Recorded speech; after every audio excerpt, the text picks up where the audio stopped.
Greetings and salutations, loyal viewers of this channel. My name is Sean, and we got to talk about what is going down in the city of Chicago post the election of Donald J. Trump as the 47th president of the United States of America. Because as we talked about on this channel multiple different times, a lot of the residents, and particularly the black residents, have been really angry about the immigration issue. And despite my skepticism about this whole Chicago turning red movement, there was a significant amount of movement, not only in the city of Chicago, but in the state of Illinois this past election cycle towards Donald Trump in terms of the presidential election. And Brendan Johnson appears to be feeling even more pressure than the pressure that was put on the Democrats statewide in the city of Chicago by these very same residents. Now, we're going to talk about this. We're going to break this down. But before we do, I want to thank everybody who supports this channel via actualjusticewarrior.com/join. Give me the money.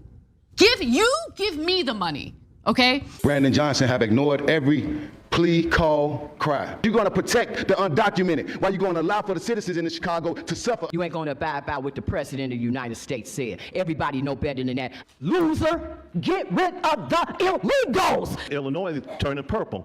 We're going to turn red. So there's more than a bit of anger against Chicago Mayor Brandon Johnson, and what you just saw right there are representatives from that organization that want to turn the city of Chicago red because they are sick of the Democratic Party. But the main issue that is driving this, in large part, is the issue of illegal immigrants in the city of Chicago, and Brandon Johnson rhetorically trying to serve the needs of the illegals and going out of his way to promise that he will not cooperate with President Trump, with the federal government, on the illegal migrant issue. In fact, one of the first things that he did post the election of Donald Trump is say that Chicago will protect the undocumented population. Also today, with the potential loss of federal dollars for law enforcement if the city won't cooperate with the Trump administration's plans to deport undocumented immigrants, the mayor making it clear Chicago will not be bullied into helping ICE agents. We're not going to bend or break or cower to someone's threat.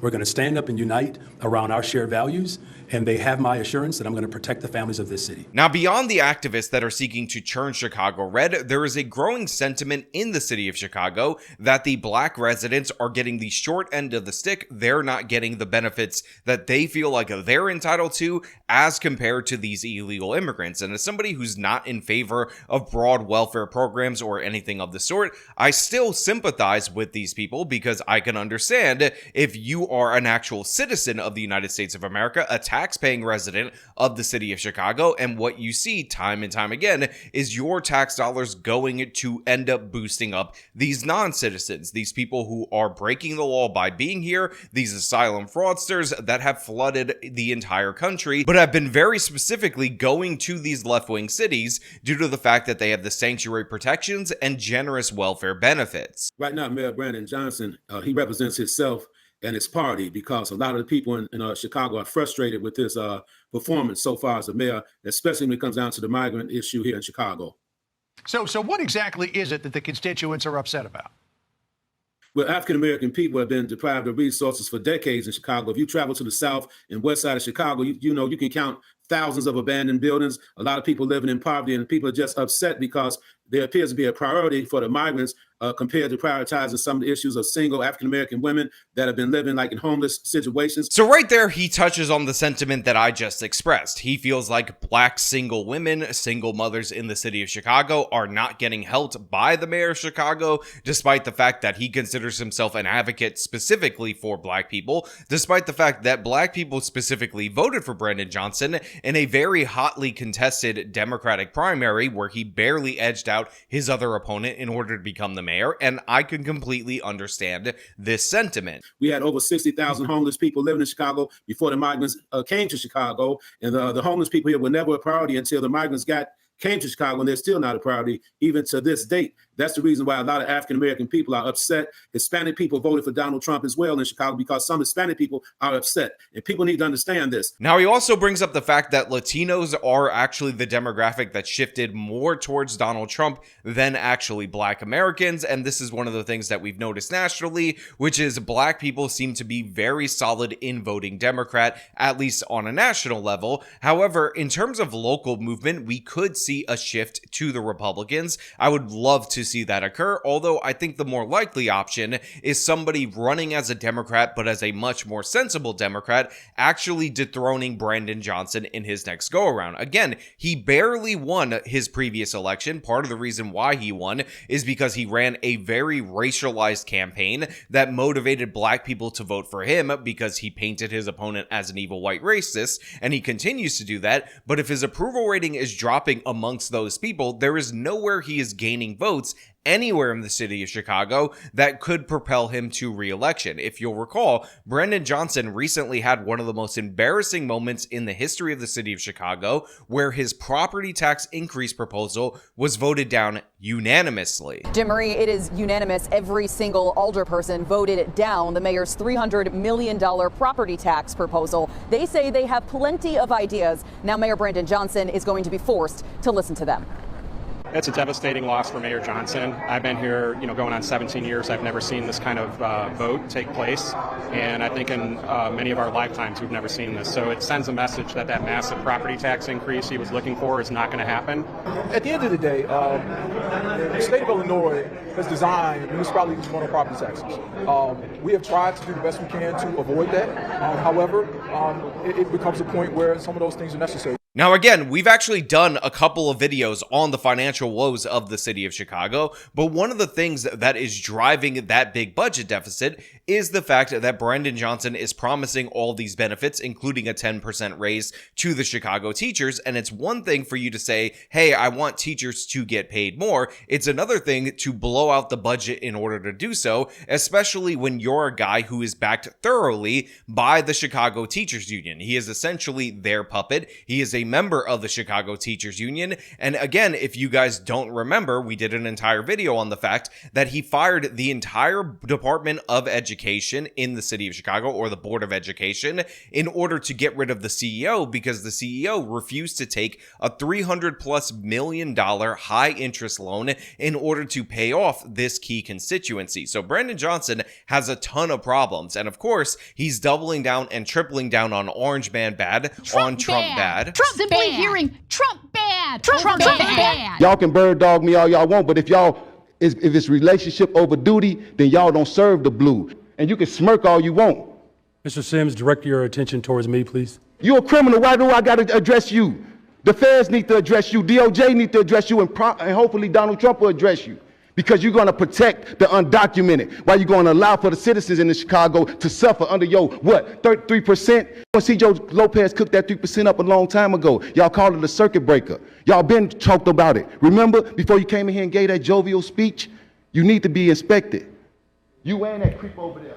And his number one way he is resisting the evil orange man, resisting Donald Trump, is by promising to protect all these illegal migrants that the Chicago residents themselves, Black and Latino, are sick of. They're sick of the benefits. They're sick of all these shelters being put up. They're sick of the crime associated with these migrants and all those different various issues that are going down in the city of Chicago. But Brandon Johnson refuses to bend in terms of rhetoric, even though we've actually talked about how he's gone down to the border and very quietly tried to prevent people from coming to the city of Chicago and leeching off the taxpayers. However, now that Donald Trump is in power, now that it's the evil orange man, again, this is more about being the resistance against Trump rather than governing Chicago in a way that the people are satisfied with. To anyone who intends to come take away the freedom and opportunity and dignity of Illinoisans, I would remind you that a happy warrior is still a warrior. You come for my people, you come through me. So I think it's quite telling that after Illinois shifted dramatically to the right towards the evil orange man, after he won all of the swing states on the immigration issue, just a couple of days later, you have Governor Pritzker of Illinois coming out and giving a press conference talking about how the illegals are his people, and basically saying if the evil orange man wants to come and deport criminals, we're not going to let it happen in the state of Illinois because we have values. And he's still playing up the joy and all that nonsense nonsense associated with the Kamala Harris campaign, saying a joyful warrior is still a warrior. Again, nonsensical in every way, but it just goes to show you the priorities of these Democrats. They are losing their grip on the working class vote in the United States of America. The electorate is changing up on them. So what they're looking at is the new potential electorate, which of course is all these different asylum fraudsters. They want this underclass of people to be future Democratic voters. And again,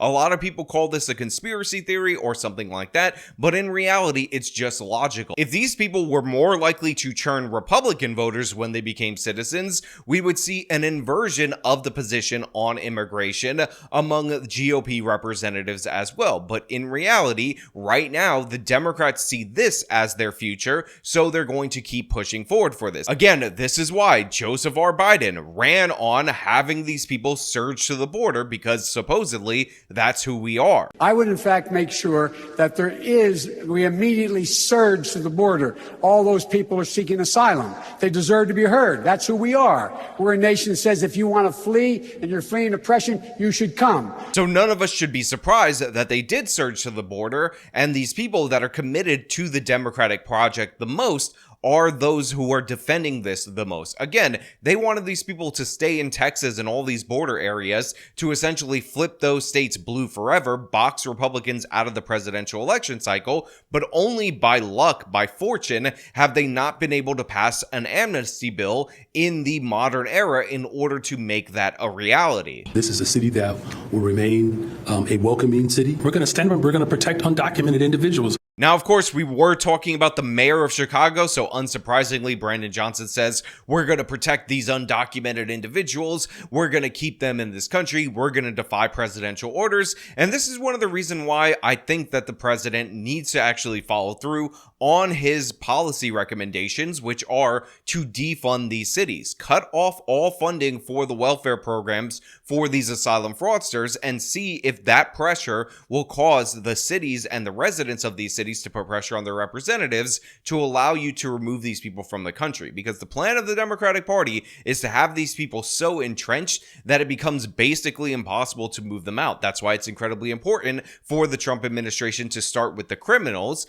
those people who have broken the law, then work your way back through the asylum fraudsters, and then continue on to enforce our immigration law from that point forward. But if you start in the wrong area, if you end up with an unfortunate fight to begin with, we know how the media and we know how these politicians are going to cover this. They're going to talk about the innocent angels that ended up getting deported that didn't deserve it. That's why it really is important to go after the criminals and make them protect the criminals. Make Brandon Johnson protect the violent people that don't belong in this nation, that have defrauded the asylum system, to expose him for who he actually is. What people in America should understand that over 76 million people voted for Donald Trump. Also, Trump painted a very clear narrative that the Democrats have failed in the area of the economy, the conflicts in the Middle East, the migrant issue, and so many other issues out there. The perceptions Democrats have truly failed. I wish the leaders in Illinois and Chicago would fight the same way for this high unemployment rate for African-American young men between the ages of 16 and 25, which is staggering. It's around 85%. You can check those numbers out. Why won't we fight to make sure these young guys are employed here in Chicago? And we have issues with gun violence all over, running rampant here in Chicago. So let's step up to the plate and be just as diligent in our efforts to kind of reverse this tide of gun violence with this illegal gun trade in Chicago as well. Look, I said it before and I'll say it again. I don't have a lot of faith in the Churning Chicago Red movement. I think they're doing great work. They're putting in the work on the ground. But one of the things that I have to give them credit for is their messaging. These guys are always on point. They're talking bread and butter issues with the particular voters that they're trying to flip onto their side. And to be clear, the evil orange man is not beyond pandering to black voters. It's something that he did a lot and maybe too much of during his first term, because for whatever reason, Trump wants black voters to like him. Even though he's not up for re-election again, I do expect him to be an advocate for these people while in the White House. However, fruitless that becomes. But these local guys on the local level may have a much better chance of doing this. And again, one of the things that they were able to push was all the aldermen to vote down a property tax increase. And this is basically obliterating Brandon Johnson's political capital. And essentially, if you can box the mayor in and make him a lame duck mayor, that sets him up for failure during re-election. And even if it's not a Republican that takes over the city of Chicago, having a less crazy Democrat is just a way better opportunity for that particular city. But of course, I want to know what you guys think down in the comments below. Do you believe in the Chicago Red movement? Do you think that they're actually going to push this forward? Do you think the migrant issue is the key to unlocking that? Or do you think that they're going to be not only blue no matter who, but Brandon Johnson blue, woke blue no matter who? Or do you think that they'll end up with a more moderate Democrat or some such scenario in between? Again, let me know down in the comments below. As per usual, if you like the video, show them by leaving a like, subscribe for more content, follow me on my social media, support me via support links in the description of this video. This has been me talking about the madness going down in the city of Chicago. Till next.